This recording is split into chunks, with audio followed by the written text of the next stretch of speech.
Bugün seninle yine morg moduna bakıyoruz. Yakın zamanda bir güncelleme aldığı için ben şu anda yine bunu konu edinmek istedim. Tabii ki bunun önce ne yapman lazım? Bildirim açman lazım, abone olman lazım, like atman lazım. Bunları yaparsan muhteşem olur. Ben şimdi hemen videoya geçiyorum zaten. İlk önce tabii ki ayarlara girmemiz gerekiyor ki benim anlatacaklarım kurulumda sonda olacak bu arada, hatırlatayım, ama sadece onun için izleme. Burada göstereceklerim çok güzel diyorum. Gayet kullanabileceğim bir mod ve mükemmel bir mekaniğe sahip olduğunu şimdiden söyleyeyim ben. Bak, hatırlatıyorum, sonuna kadar izlemezsen ayıp edersin yani. Şimdi moda geçtiğimizde envanterimize bakmamız gerekiyor dostlarım. Canlıları yok edeceğiz, merak etme, ama ilk önce envanterimize girdiğimizde burada bir tane bilezik bulacaksın ve burada ruh bloğu bulacaksın. Bunu yapmak için kullanacağız. Yani modu bu yapma sayesinde hayatta kalmada da kullanabiliyorsunuz. Ancak ben şimdi ilk başta temel mantığından bahsedeceğim. Yapımı sonda bakacağımızı söylemiştim. Şimdi bir tane kılıç alman gerekiyor. Neden bir tane kılıç alman gerekiyor? Çünkü bununla beraber bunları kullanmak için dönüşmek istediğin canlıyı yok etme lazım. Yani mesela ben burada demir golem olmak istiyorsam, örnek veriyorum, demir golemle karşılaşmam ve onu kendim hayatta kalmada vurarak kesmem gerekiyor. Yani vurmazsam hiçbir şekilde başka bir canlı öldürürse bana gelmeyecek o. Bak, bir örnek göstereceğim. Mesela ben demir golemle karşılaştım diye bir roleplay yapalım, tamam mı? Sen oyununda bunu bulacaksın. Sonra kesmeye başladığın anda tamamen ölmesini sağlayacaksın. Yani vuracaksın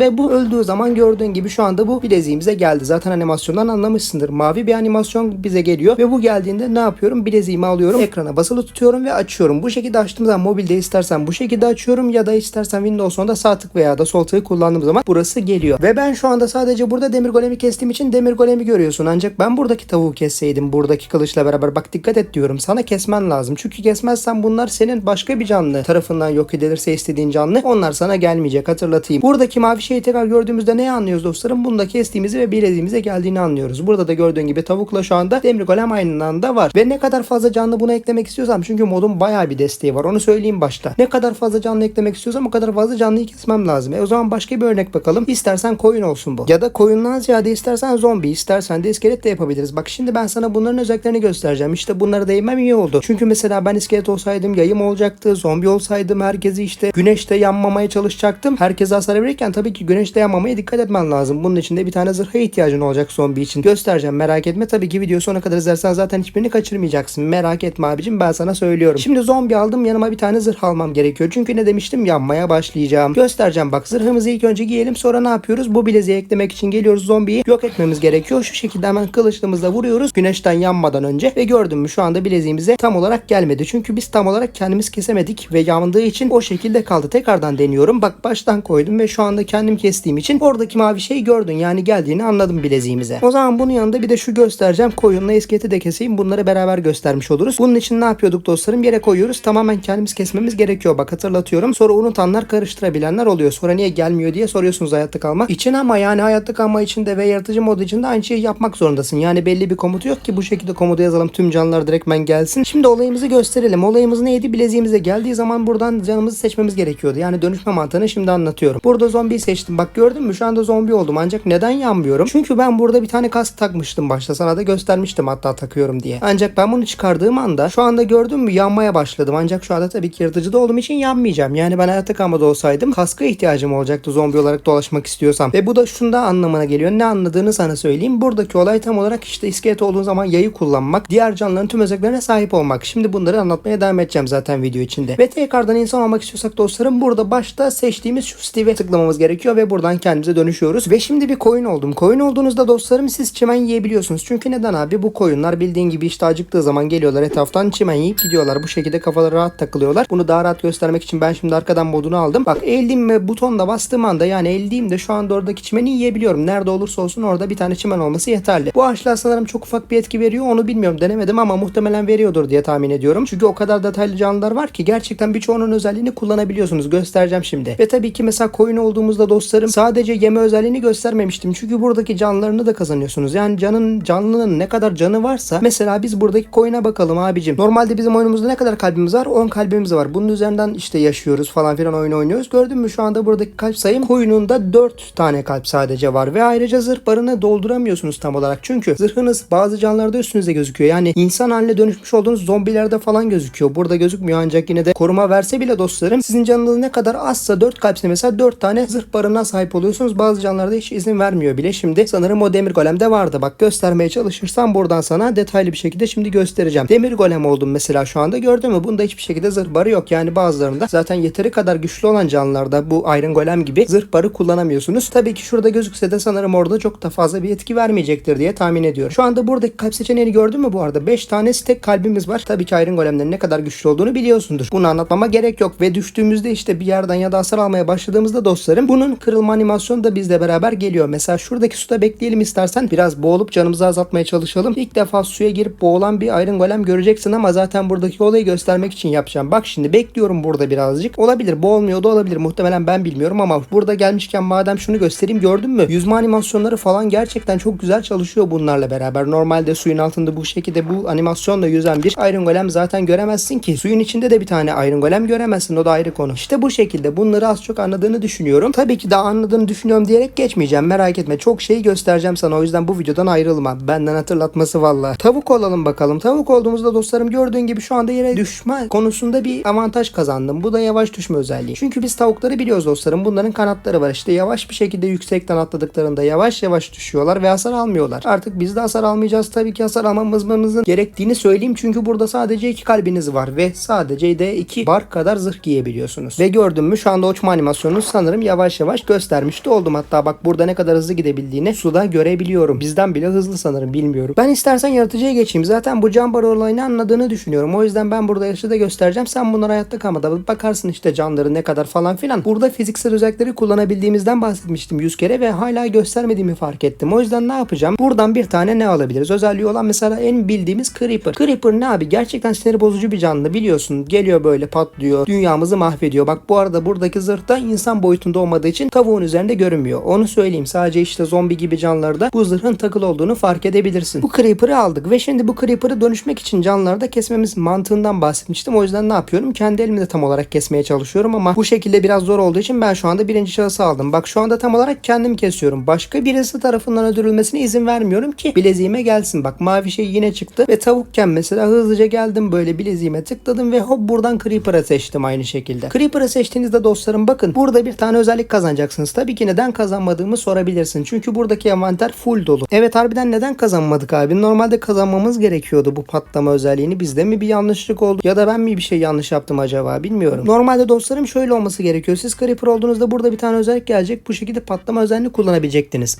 Bir dakika ben yanlış anladım. Burada patlama olayını bu modda diğer modlarla karıştırdığım için dostlarım. Patlama özelliğini burada nasıl kullanıyorsunuz biliyor musunuz bu mod için? Eğilme butonuna basıyorsunuz. Yani siz bir arkadaşınızın yanına gidiyorsunuz. Zaten hani siz yaratıcıda olduğunuz için sizi Creeper, normal bir Creeper da zannedebilir. Gerçek bir Creeper da zannedebileceği gibi, örnek veriyorum şu koyun sizin arkadaşınız. Hop buraya geldiniz, shift'e bastınız ve patlamayı bekliyorsunuz. Gördün mü şu anda patlayabildim. Ama koyunu yok edemedim. Bari şu koyunu yok edelim. Sana çünkü bir şey daha göstereceğim. Ve şimdi tekrar geliyorum. Şöyle koyun kaçma kardeşim. Tekrardan ne yaptım? Patlamak istediğim bölgede shift'e bastım. Ve gördün mü şu anda Creeper'la beraber patlama özelliğini beraber kullandım. Tabii ki etki benim tarafımdan gerçekleştirildiği için o koyun da bileziğime geldi. Ama şimdi soracaksın, biz zaten koyun almıştık işte, kesmiştik bilmem ne, niye bir daha veriyor? İşte bunu vermesinin sebebi çok iyi bir şey. Çünkü burada gördün mü şu anda siyah halini kestiğimiz için siyah yünlü koyun geldi. Yani şöyle söyleyebilirim. Sarı olursa sarı, yeşil olursa yeşil, diğer renklerde olursa o renklerde koyun kestiğin zaman ve sadece koyun değil diğer canlı türlerinde de göstermeye çalışacağım zaten bu mekaniği. Öyle kullanabiliyorsun. Mesela ben şu anda siyah yünlü bir koyun olarak artık oyunumu oynayabiliyorum. Ve tekrardan shift'e basarsam da çimen yemi mantığını kullanmaya devam edebiliyorum bu canlıdayken. Ayrıca tabii ki Creeper'da gösterdiğim mantıkta olduğu gibi eğer elime butonunu bırakmazsanız sınırsız bir patlama döngüsüne girersiniz dostlarım. Tabii ki siz hayatta kalmada patladığınızda sizin canınızdan da ufak tefek eksilecektir. O yüzden sizde bir zırh olması daha mantıklı olacaktır. Burada onu söyleyebilirim. Peki Creeper olduğumuzda bir zırh gözüküyor mu? Ona da bakalım. Hani arkadaşına şaka yapmak istersin bilmem ne. Bak gördün mü şu anda bunda giyili olan zırhlarda gözükmüyor. Ve bu sayede bazı şakalarda da falan kendi aranızda takılabilirsiniz. Güzel bir mekaniklerden. Bence kullanılabilir bir özellik. Yani Creeper'ın yürüme animasyonları Demir Golem'de. Bu arada Demir Golem'de göstermedim. Bak benim sana en çok anlatmak istediğim şey şu. Yürüme animasyonları. Yani canlılardaki mesela Blaze olsun, başka şeyler olsun. Dostlarım şöyle oluyor. Bakın şimdi. Ben şimdi buradan arka modunu aldım. Yani arkadaşların seni bu şekilde görecek. Bunu da buradan göstermiş olayım. Şu anda yürüme animasyondayken ne kadar gerçekçi olduğumu, ayrıca bir yere vurduğum zaman, bir canlıya vurmak istediğim zaman vurma animasyonumun Iron Golem'le tamamen aynı olduğunu söyleyebilirim dostlarım. Ayrıca tabii ki bu Iron Golem'le birlikte daha güçlü yumruklar atabildiğimi şimdiden hatırlatayım. Ve bu şekilde uçarken mesela efektlerimiz gerçekten bir Iron Golem'e benziyor. Yürüyüş animasyonlarımız hiçbir şekilde bize benzemiyor. Fark ettin mi? Göstereceğimiz diğer şeye geçiyorum. Şimdi istersen bir de Blaze'den konuşmuştuk zamanında. Şimdi Blaze'e bakalım. Blaze için tabii ki senin buna nedir de bulman gerekiyor. Hayatta kalmada istiyorsan bunları kullanmayı. Tabii burada biraz daha zorlanman gerekiyor. O kadar da olsun yani. O kadar fazla bize mod yardım ediyorsa bunu da bizim yapmamız gerekiyor. Tabii ister miydik? İşte bir komut yazalım hemen gelsin falan filan isterdik tabii ama şu anda öyle bir şey maalesef ki bulamıyorsun. yapabiliyorsunuz. Tabi bayağı bir video çekiyorum biliyorsun dostum, işte zaman alıyor, konuşmayı da unutuyorum, bazı şeyleri karıştırıyorum, yoruluyorum sonuç olarak. O yüzden bence bir like atarsan mükemmel olur. Sadece ufak bir hatırlatma, öyle söyleyeyim. Blaze'den bahsettik. Madem Blaze'den bahsettiysek hemen buraya bir tane Blaze koyalım ve bunu tabii ki kılıcımızla kesmemiz gerekiyor. Aynı şekilde diğerlerinde gösterdiğim gibi. Hemen gelsin Blaze'imiz. Kardeşim ne yapıyorsun sen? Bir gel, kaçma benden. Tamam, güzel. Şu anda biz bunu yok ettik. Gördün mü? O mavi şey geldi. Hemen Blaze'imi açıyorum ve sonraki özelliğimize geçiyoruz. Buradaki önemli özellik neydi dostlarım? Blaze'imiz bize ateş topu atıyordu normal oyunda. İşte ateş topu özelliği sayesinde artık bu ateş topu özelliğini biz de kullanabiliyoruz. Ancak şu anda direkt ben envanterime gelemedi. Çünkü neden? Buradaki envanterin 9 slotu da doluydu. Yani burada sizin bir boşluk açmanız veya envanteriniz gerçekten burası da full doluysa bu özellik yere atılabilir. O yüzden envanterinizde bir boşluk bulundurmanız en az daha mantıklı olacaktır, onu söyleyeyim. Aynı şekilde istediğiniz yere bu özelliği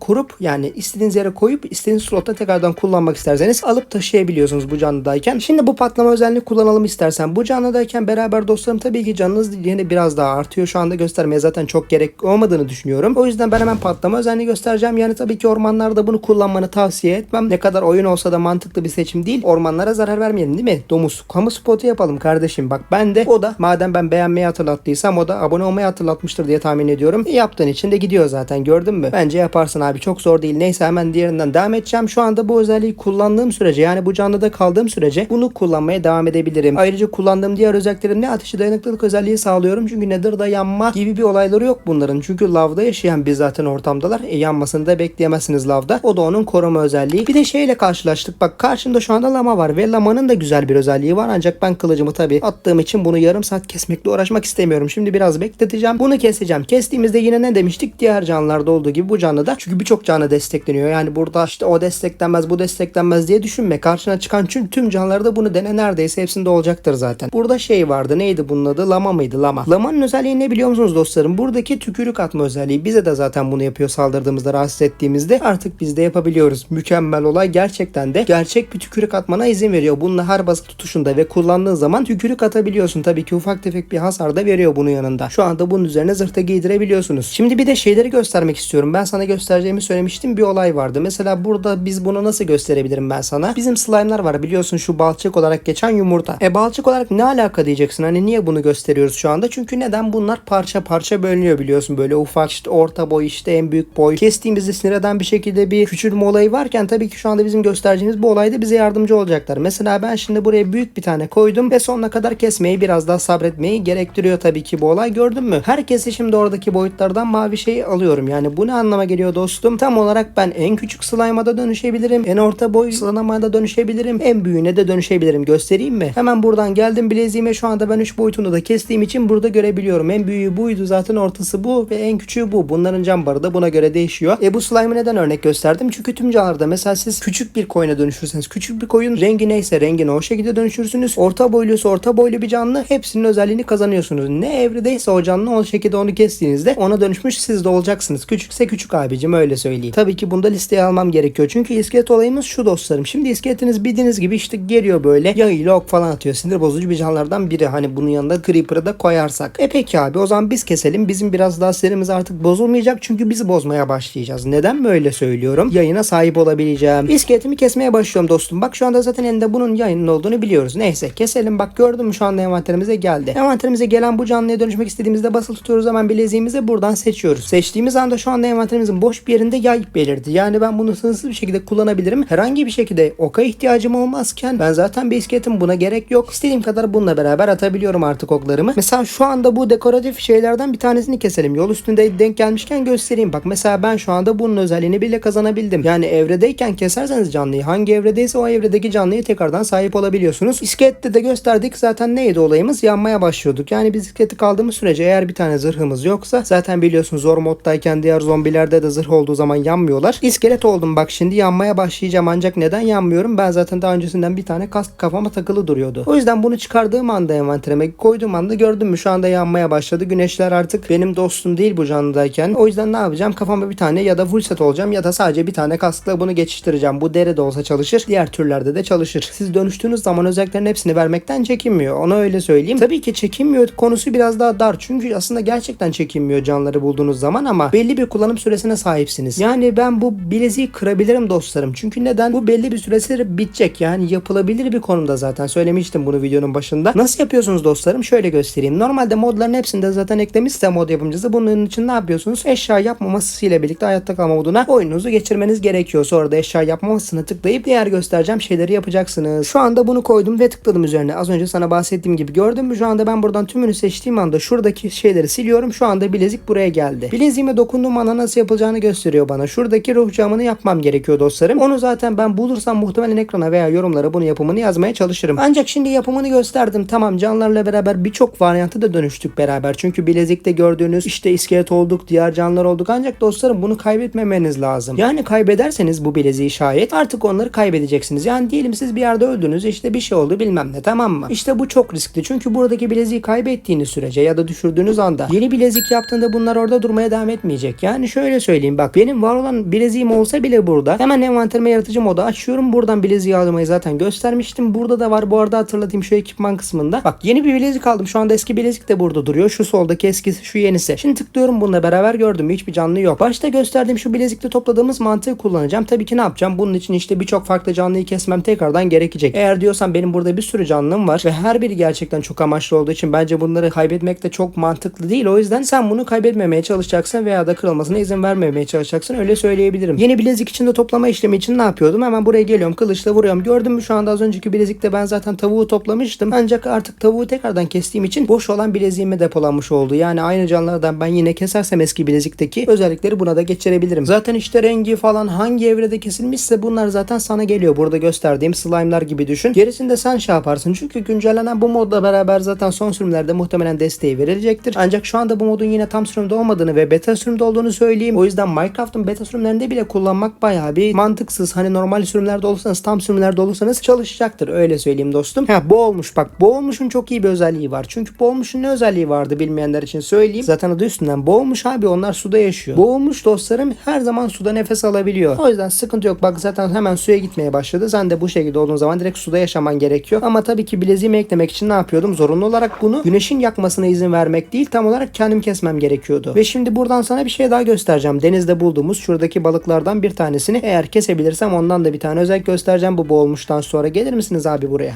Güzel. Şu anda burada balığa dönüşmeyeceğiz. İlk başta şu boğulmuşu göstereceğim. Bak şimdi. Ben artık hayatta kalmaya geçtiğim süre boyunca fiziksel özelliği kullandığım için ben bu canlının artık nefes almakla uğraşmayacağım. Yani nefes alma özelliği burada deaktif olacak. Ben eğer insan olana dek bu özellikten yararlanabileceğim anlamına geliyor. Bak gördün mü şu anda hiçbir şekilde nefes alma özelliği yok. Aynı şekilde bunlar suda devamlı yaşadığı için burada hızlı kazma özelliği veriyor sana. Yine suda yaşayan bir canlı ve bu suda zorunlu kalmak zorunda yani. Eğer bunu suda tutmazsanız bakın nefes alma barı gelecek. Bu sefer tam tersi. Yani normalde biz insanken suyun altında nefes alma barı çıkarken havada çıkmazken burada havada çıkıyor. Ancak eğer buradaysanız dostlarım kıvrılmaya başlayacak balığınız ve göreceksin. Sadece bunun için bir kameraya yani suya temas etmen yeterli. Bak göstereceğim şimdi. Geldim bak, balığım şu anda burada. Ancak şu anda tam olarak suyun içine giremediğim için dostum ben şu anda yok oldum oyun tarafından. Ancak gördün mü bir özellik daha göstermiş oldum bu sayede. Ben bu balıkla beraber en son dönüşmüş olduğum canlı buydu değil mi, hatırlıyorsun? İşte ben tekrar yok olduğum zaman tekrardan bu canlıdan devam edebiliyorum. Yani devam etmek istediğim canlıdan eğer diyelim ben işte zombi olarak öldüm ya da işte farklı bir şey olarak öldüm, onunla devam etmek zorunda kalıyorum. Ne olmuş oldu? Bu sefer buradaki bileziğimiz gittiği için tekrardan baştan insan olmak istiyorsak dostum orada bilezikten bir tane yapmamız gerekiyor. Çünkü orada insan olma özelliği vardı. Şimdi zaten anlattığımı düşünüyorum, o yüzden daha fazla bunun üzerinde durmayacağım. Şimdi istersen kuruluma geçelim, sonrasında son şeylerimi zaten söylerim. Kurulum için ne yapıyorsunuz dostum? Tabii ki buradan dünyadan çıkıyorsunuz. Ben şimdi bu daha önceki bir dünyadan göstereceğim ancak sadece isim verdikten sonra dikkat etmen gereken tek şey dostum şu. O özellik neydi? Eğer diyelim sen ara olduğun işte başka bir şey olduğunu uçabilen herhangi bir şekilde sahip olan bir özelliğe canlıya dönüştün diyelim. Ve bunu kullanmak istiyorsan hem denemelerde bu beta API'ler her zaman açık olacak bu eklentiyi kullanmak için, ama isteğe bağlı olarak istersen oyun ayarlarındayken Education Edition yani eğitim sürümü özelliğini açman gerekecek. Eğer ki diyorsan ben ara olup uçmak istiyorum hayatta kalma modunda, bu özelliği açmadan bunu yapamıyorsun, öyle söyleyeyim. Bak buradaki özellik tam olarak yeşil olarak gösteriliyor. Bu zorunlu değil. Sadece zorunlu olan tek şey buradaki beta API'ler özelliği. Unutma. Eklentilere geldim. Buradan iki taraftan da eklentiyi açmam gerekiyor. Buradan açtığım zaman oyunuza girdiğin zaman biraz daha bekleme süreleri olabilir. Bunlar normal. Zaten bunları kafaya takmaya gerek yok. Ancak şu anda istersen bir hatırlatma yapabilirim bence. Çünkü burada bayağı bir işte video çekimler uzun sürüyor, biliyorsun, uğraşıyorum senin için. O yüzden abone olursan muhteşem olur. İşte bildirimlerin tümünü açarsan da bu modlardan her zaman yararlanmaya başlayabilirsin. Geldiği anda bildirim alırsın. Öyle söyleyeyim, zaten yarım saatlik bir kayıt olmuş. Hani ben bunu daha düzenleyeceğim. Oho, öyle söyleyeyim yani. Ama ben şimdi videoyu balık olarak bitireceğim. Madem suda yaşıyorsak şu anda burada bitirelim. Hadi bakalım diğer modlarda ben yine burada olacağım. Yapman gerekenleri biliyorsun. Tek yapmak gereken şu abone ol tuşuna basmak artık yani. Onun dışında bildirimlerin tümünü seçersen de sadece açmakla kalmıyor biliyorsun. Bildirim atmak için hani bildirimlerinin YouTube tarafından bildirim göndermesini Hangisini istiyorsan tümünü seçmen gerekiyor. Seviyorsan yaparsın diye tahmin ediyorum. Hadi bakalım o zaman görüşürüz.